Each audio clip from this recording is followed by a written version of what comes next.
السلام علیکم ورحمۃ اللہ وبرکاتہ۔ پارہ نمبر 18 سورۃ النور، آیت نمبر 61، آیت نمبر 61۔ لیس علی الاعمى حرج۔ اعوذ باللہ من الشیطان الرجیم۔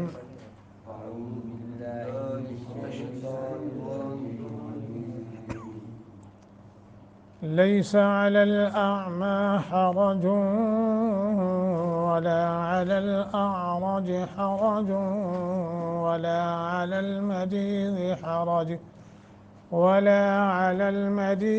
حرج ولا على أنفسكم أن تأكلوا من بيوتكم أو بيوت آبائكم أو بيوت أمهاتكم أو بيوت إخوانكم أو بيوت أخواتكم أو بيوت أعمامكم أو بيوت عماتكم أو بيوت أخوالكم أو بيوت خالاتكم أو ما ملكتم مفاتحه أو صديقكم ليس عليكم جناح أن تأكلوا جميعا أو أشتاتا فإذا دخلتم بيوتا فسلموا على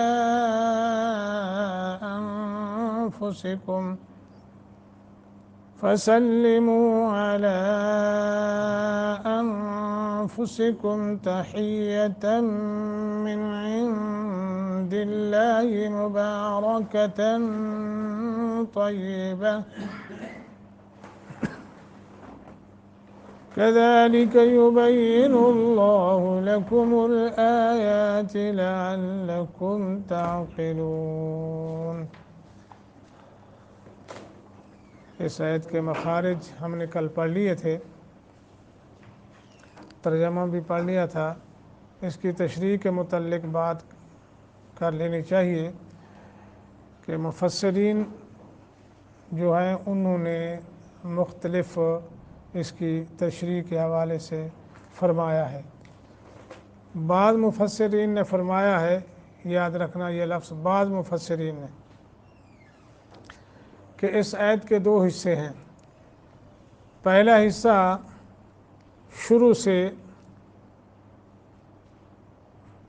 وَلَا عَلَى الْمَرِيضِ حَرَج تک ہے، اور دوسرا حصہ وَلَا عَلَى أَنفُسِكُمْ سے لے کر آخر تک، آیت کے آخر تک، یہ دو حصے ہیں۔ پہلا حصہ جو لیس علی الاعمى سے لے کر ولا علی المریض حرج تک جو ہے، بعض مفسرین نے فرمایا ہے کہ اس کا تعلق جہاد سے ہے۔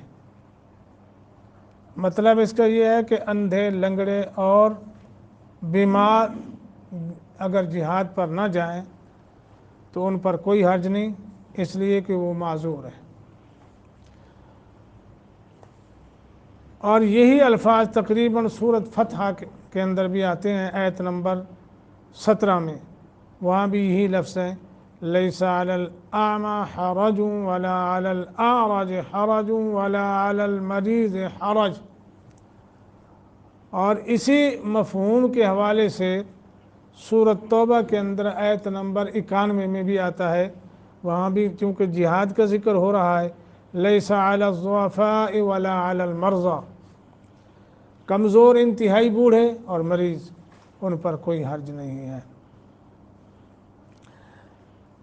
یہ بعض مفسرین کا یہ قول۔ اور بعض کیا کہتے ہیں، بعض مفسر وہ کہتے ہیں کہ عرب کے جو لوگ تھے وہ اندھے، لنگڑے اور مریض کے ساتھ کھانے سے کراہت محسوس کرتے تھے،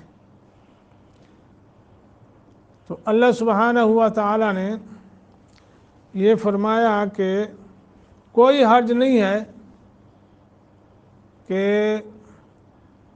اندھے اور لنگڑے اور مریض جو ہے تمہارے ساتھ کھانا کھائیں، کوئی حرج نہیں۔ یہاں اندھے اور لنگڑے اور مریض کے حوالے سے ہے کہ اندھے پر کوئی حرج نہیں ہے، لنگڑے پر کوئی حرج نہیں ہے، مریض پر کوئی حرج نہیں ہے۔ ایک تو یہ تیسری تفسیر جو مفسرین نے لکھی ہے وہ کہتے ہیں یہ زیادہ مناسبت رکھتی ہے، وہ یہ ہے کہ لیس علی الاعمی حرج سے آیت کے آخر تک ایک ہی مسئلہ بیان ہوا ہے۔ امام طبری نے معتبر سند کے ساتھ ابن عباس کا حوالہ دے کے بیان فرمایا ہے کہ جب اللہ تعالیٰ نے یہ آیت نازل فرمائی یا ایھا الذین آمنوا لا تأکلوا اموالکم بینکم بالباطل، یہ ہم نے سورۃ بقرہ کے اندر پڑھی تھی آیت، اور وہاں بھی اس کی تشریح ہوئی تھی لیکن وہ اور حوالے سے کہ اے لوگو جو ایمان لائے ہو اپنے مال آپس میں باطل طریقے سے نہ کھاؤ۔ تو مسلمانوں نے کہا کہ اللہ تعالیٰ نے ہمیں آپس میں اپنے اموال باطل طریقے سے کھانے سے منع فرما دیا ہے، ہاں جی، تو جو ہمارا کھانا ہے وہ ہمارے ان اموال سے ہے جو سب سے بہتر ہیں، اس لیے ہم سے کسی کو حلال نہیں ہے کہ کسی کے ہاں کھانا کھائے۔ تو لوگوں نے کیا کیا، ایک دوسرے کے ہاں کھانا کھانا چھوڑ دیا، ٹھیک ہے جی۔ تو اللہ تعالیٰ نے یہ آیت اتار دی، لیس علی الاعمی حرج جی۔ اچھا، ایک اور او ما ملکتم مفاتحہ کے حوالے سے یہ بھی امام طبری نے لکھا ہے کہ اندھے لنگڑے اور بیمار کو اجازت دی گئی ہے کہ معذور ہونے کی وجہ سے ان لوگوں پر حق ہے کہ وہ بھوک مٹانے کے لیے ہر جگہ ہر گھر سے کھا سکتے ہیں، خواہ مخواہ کی عزت نفس یا حرام سے اجتناب کے خیال میں مبتلا ہو کر وہ کسی دوسرے کے کھانے سے گریز نہ کریں۔ مطلب یہ ہے کہ یہ جو معذور لوگ ہیں یہ سب کے ہاں جہاں بھی جائیں وہ کھا پی سکتے ہیں، انہیں اجازت ہے، رخصت ہے، چاہے اس کی پھوپھی کا گھر ہے یا خالہ کا گھر ہے یا ماموں کا گھر ہے، جو بھی ہے، تو وہاں سے وہ گناہ محسوس نہ کریں بلکہ وہ کھا لیں، ٹھیک ہے جی۔ اچھا، ایک یہاں مفسر نے یہ بات بھی لکھی ہے، ایک اور مفسر نے، کہ لوگ کیا کرتے تھے جو اندھے لنگڑے اور بیمار لوگ ہوتے تھے نا، معذور، وہ ان کو لے کے نا کبھی پھوپھی کے گھر، کبھی خالہ کے گھر، کبھی ماموں کے گھر لے جاتے، وہاں سے انہیں کھانا کھلاتے۔ اب یہ جو معذور لوگ ہیں تو وہ یہ شرم محسوس کرتے کہ یار یہ کیسے ہیں، اپنے گھر تو کھلایا نہیں، ہمیں لے کے دوسرے کے گھر میں چلے جاتے ہیں، وہاں ہمیں کھلاتے پلاتے ہیں اپنے گھر نہیں کھلایا۔ تو اس بات کی بھی اللہ نے رخصت عطا فرما دی کہ اگر کوئی تمہیں لے جائے کسی کے ہاں کھانا کھلانے کے لیے تو کوئی نہیں، خواہ مخواہ کے لیے آر محسوس نہ کریں۔ ایک تو یہ ہے۔ اب آئیے عام لوگوں کا اللہ پاک نے یہاں ذکر فرمایا، عام لوگوں کا، کہ اپنے گھروں سے اور ان لوگوں کے گھروں سے کھا سکتے ہیں جن کا یہاں اللہ نے ذکر فرمایا، جو پوری آیت میں ان تاکلوا من بیوتکم و بیوت آبائکم، یہ سارا سب کے گھروں سے کھا سکتے ہیں، ٹھیک ہے۔ خواہ مخواہ کے لیے اپنے اوپر شرطیں جو جی وہ اجازت نہیں ہے، ایسا نہیں ہے، نہیں، بلکہ ایسا بھی ہے، کہیں ملنے گئے ہیں اپنے بھائی کو دوست، تو وہ گھر میں نہیں ہے، اگر ان کی بیوی بچوں نے آپ کو بٹھایا ہے تواضع کے لیے، کوئی کھانے کو لا کر رکھ دیا ہے، تو پھر یہ نہیں کہ وہ تو ہے نہیں، مالک تو ہے نہیں تو مجھے انہوں نے کھانا نہیں، اگر رکھ دیا ہے تو کھا لینا چاہیے، اور پھر کھانا سامنے آ جائے پھر خواہ مخواہ کے لیجیے اچھا میں کھا لوں، دوبارہ اجازت کر نہیں، ایسی کوئی بات اللہ نے پہلے سے رخصت فرما دی۔ کہ تم کھا لو۔ اور ایک مسئلہ اس میں یہ بھی بیان فرمایا کہ تم اپنے گھروں میں، اور اپنے گھروں میں تو انسان کھاتا ہی کھاتا ہے، تو یہاں اللہ نے فرمایا اپنے گھروں میں کھاؤ۔ اس کے دو حکمتیں ہیں، اور جواب یہ ہے ایک یہ کہ اپنے گھروں سے کھانے اور مذکورہ رشتہ داروں کے گھروں سے کھانے میں کوئی فرق نہیں، جس طرح اپنے گھروں سے کھا سکتے ہو ایسے ہی ان لوگوں کے گھروں سے بھی کھا سکتے ہو، یعنی پھوپھو کا گھر ہے، خالہ کا گھر ہے، ماموں کا گھر ہے، یوں سمجھیے کہ یہ بھی تمہارے اپنے گھر ہے۔ جس طرح تم اپنے گھروں سے بے تکلف ہو کے کھاتے ہو، اس طرح ان کے گھر سے بھی کھانا پینے کی کوئی وہ ممانعتی بے تکلف۔ اور دوسرا، اپنے گھروں سے مراد یہ ہے کہ تمہاری اولاد کا گھر ہے، تم اپنی اولاد کے گھر میں گئے ہو تو کھا سکتے ہو، چونکہ اللہ نے اس لحاظ سے اولاد کا الگ ذکر اس لیے نہیں فرمایا، کیونکہ ایک حدیث میں آتا ہے کہ انت و مالک لابیک، تو اور تیرا مال جو ہے وہ تیرے باپ کا، ٹھیک ہے، اس لیے یہاں فرما دیا۔ اور امام طبری نے ایک اور سند کے حوالے سے موت پر وہ بھی ابن عباس سے یہ نقل کیا ہے کہ او ما ملکتم مفاتحہ سے یہ بھی مراد ہے، یا اس کی تشریح یہ بھی ہو سکتی ہے کہ آدمی کسی شخص کو اپنی جائیداد، گھر یا باغ وغیرہ کا نگران مقرر کر دے۔ اگر کوئی شخص ہے وہ کیا کہتا ہے کہ جی یہ میرا مکان ہے، وہ کسی اور جگہ رہتا ہے یا سفر پہ جاتا ہے، اسے وہ مقرر کر جاتا ہے کہ تم نے اس کی نگرانی کرنی ہے، دیکھ بھال کرنی ہے، یا اس کا باغ ہے کہ تم نے اس کی دیکھ بھال بھی کرنی ہے اور اس کی آبیاری بھی کرنی ہے۔ اب یہ جو نگران بنا ہے تو جس مالک کا گھر ہے اس گھر سے دودھ وغیرہ یا کھانا وغیرہ پڑا ہے تو وہ کھا سکتا ہے، پی سکتا ہے۔ اور اسی طرح باغ کی رکھوالی کر رہا ہے تو باغ میں سے کوئی پھل وغیرہ توڑ کے اگر کھا لے تو اس پر کوئی حرج نہیں ہے، وہ کھا سکتا ہے۔ ایک یہ بھی تشریح مفسرین نے کی ہے۔ او صدیقکم، اب یہاں یہ لفظ آیا، اب یہاں ایک پہلے تو بات یہ سمجھیں، جب دال کے اوپر شد آ جائے ہاں جی صدیق، تو وہ معنی ہوگا سچائی۔ اگر دال کے اوپر شد نہیں ہے، صدیق ہے، تو معنی ہوگا دوست، ٹھیک ہے جی، جی ٹھیک۔ تو اب یہاں ذکر ہو رہا ہے دوستوں کا، ٹھیک ہے، اس سے مراد کیا ہے؟ وہ بے تکلف دوست جن کے ساتھ کوئی تکلف نہیں ہے، ایسے ایسے بابر بھائی ہیں، اللہ اکبر۔ اس لیے تو میں کہتا ہوں، اس لیے تو میں نے کہا تھا میں ڈاکٹر صاحب کے پاس نہیں جاتا، وہاں تکلف وہاں تکلف ہے، یہاں تکلف نہیں۔ اچھا جی، تو یہ جو اپنے تمہارے بے تکلف دوست ہیں نا جی، تو ان کے گھر میں سے بھی تم کھا سکتے ہو، نہ کھانے والا کوئی تنگی محسوس کرے، نہ کھلانے والا، یعنی خوشی خوشی دونوں جو ہے وہ کریں۔ اچھا، اس میں تھوڑا سا اختلاف اہل علم نے کر دیا، وہ کیا کر دیا کہ جن لوگوں کے گھروں سے کھانے کی اجازت دی گئی ہے ان کی طرف سے بھی اجازت ہونی چاہیے، وہ اجازت دیں تو ٹھیک ہے، وہ خواہ عام اجازت ہو یا خاص اجازت ہو۔ اگر وہ ناگواری محسوس کریں تو پھر درست نہیں ہے کہ خواہ مخواہ کر لیجیے کہ جی میں کھا لوں، نہیں، زبردستی والا۔ اچھا، یہاں تک کہ کسی بھائی کی لاٹھی ہے نا، وہ بھی نہیں اٹھانی چاہیے اس کی اجازت کے بغیر۔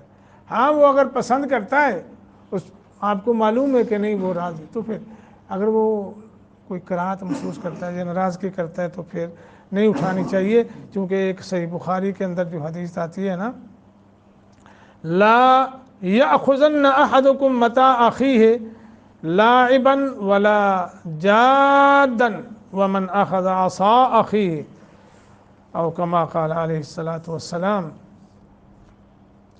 فرمایا کہ تم میں سے کوئی شخص اپنے بھائی کا سامان نہ لے، نہ ہنسی مذاق کرتے ہوئے اور نہ سنجیدگی کے ساتھ، جس نے اپنے بھائی کی لاٹھی لی ہو وہ اسے واپس کرے۔ اور بعض اہل علم نے یہ بھی فرمایا کہ جب اللہ تعالیٰ نے ان گھروں سے کھانے کی اجازت دے دی ہے تو کھانے کے لیے گھر والوں سے اجازت لینا ضروری نہیں ہے۔ یہ بھی اہل علم نے لکھا ہے۔ اس میں نہ کھانے والوں کو حجاب کرنا چاہیے اور نہ اہل خانہ کو دریغ کرنا چاہیے۔ یہ ہو گیا۔ اب آئیے جی، لیسا علیکم جناح ان تاکلوا جمیعا او اشتاتا، یہ کمال کی بات ہے۔ جاہلیت کے دور میں دو طرح کا غلف لوگوں کے اندر پایا جاتا تھا۔ غلف ایک یہ کہ لوگ جو ہے اکیلے اکیلے کھانے کو پسند نہیں کرتے تھے، اکٹھے کھانے کو پسند کرتے تھے۔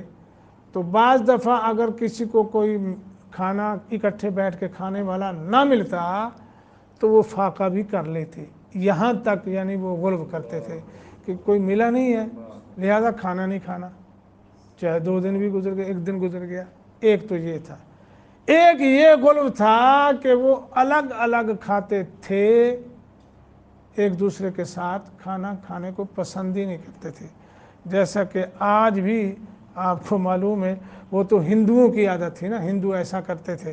اور آج بھی کفار سے متاثر بعض لوگ وہ جراثیم یا بیماری لگ جانے کی وجہ سے ایک دوسرے کے ساتھ کھانا اکٹھے یا پینا وہ پسند نہیں کرتے۔ یہ 2 غلف اس وقت پائے جاتے تھے۔ تو اللہ پاک نے ان دونوں کی نفی کر کے فرمایا لیس علیکم جناح ان تاکلوا جمیعا او اشتاتا، تمہیں اجازت ہے اکیلے اکیلے کھاؤ یا تم سارے مل کر کھاؤ تو تمہارے لیے کوئی گناہ نہیں ہے۔ لیکن مفسرین نے یہ بات لکھی ہے اور ہمارے حافظ صاحب نے بھی اس پر زور دیا ہے کہ اگرچہ الگ الگ کھانے کی اجازت ہے مگر مل کر کھانا افضل ہے اور اس میں برکت ہوتی ہے۔ اور وہ ایک حدیث لائے ہیں ابو ہریرہ رضی اللہ تعالیٰ عنہ والی، وہ صحیح بخاری کی حدیث ہے جس میں الفاظ آتے ہیں طعام الاثنین کفی الثلاثہ وطعام الثلاثہ کافی الاربع۔ ہاں جی، 2 بندوں کا کھانا 3 کو کافی ہوتا ہے اور 3 کا 4 کو۔ اور ایک اور روایت میں آتا ہے وہاں یہ لفظ ہیں طعام الواحد یکفی الاثنین وطعام الاثنین یکفی الاربع، اور یعنی 1 کا 2 کو اور 2 کا 4 کو اور 4 کا 8 کو کافی ہو جاتا ہے۔ مل کر کھانے کے یہ برکت ہے۔ ٹھیک ہے جی۔ اور اگلی بات جناب ہمارے سامنے ہے کہ فَإِذَا دَخَلْتُمْ بُيُوتًا فَسَلِّمُوا عَلَىٰ أَنفُسِكُمْ، جب تم گھروں میں داخل ہو تو یہ ادب سکھایا، گھر میں داخل ہونے کے آداب میں سے ایک یہ ادب یہ سکھایا کہ جب تم کسی گھر میں یا اپنے گھر میں داخل ہو تو کہو السلام علیکم۔ ٹھیک ہے جی، سلام کہنا ہے، کیونکہ یہ سب سے جب ملنا ہے تو اس سے بڑھ کر دعائی کوئی نہیں ہے کہ السلام علیکم۔ اچھا پھر یہ بھی میں آپ کو عرض کر دوں، میرا اس پر پورا ایک خطبہ بھی ہے کہ السلام علیکم جو ہے نا جی، اس میں پورا کا پورا اسلام داخل ہے، پورا کا پورا اسلام جو ہے اس میں داخل ہے السلام علیکم۔ ہاں جی، کتنی بڑی بات ہے کہ جب بھی تم ملو ایک دوسرے کو، گھروں میں جاؤ، راستے میں، اس کو عام کرو السلام علیکم۔ ہاں جی، ہاں ٹھیک ہے جی۔ اچھا اب گھروں میں داخل ہو گئے تو گھر میں کوئی نہیں ہے تو پھر ہمیں تشہد کے الفاظ جو ہے وہ رہنمائی کرتے ہیں، ان سے یہ مسئلہ معلوم ہوتا ہے۔ پھر تم یوں کہو السلام علینا وعلی عباد اللہ الصالحین، یوں کر کے تم سلام جو ہے۔ ہاں جی، الادب المفرد میں حافظ صاحب لائے ہیں یہ الفاظ۔ اچھا جی، آگے فرمایا کذالک یبین اللہ لکم الآیات لعلکم تعقلون۔ یہ اس پورے رکوع میں کتنی مرتبہ آیا جی؟ 3 مرتبہ، 3 مرتبہ آیا ہے کذالک یبین اللہ لکم آیاتہ، کذالک یبین اللہ لکم الآیات۔ پہلا آیا ہے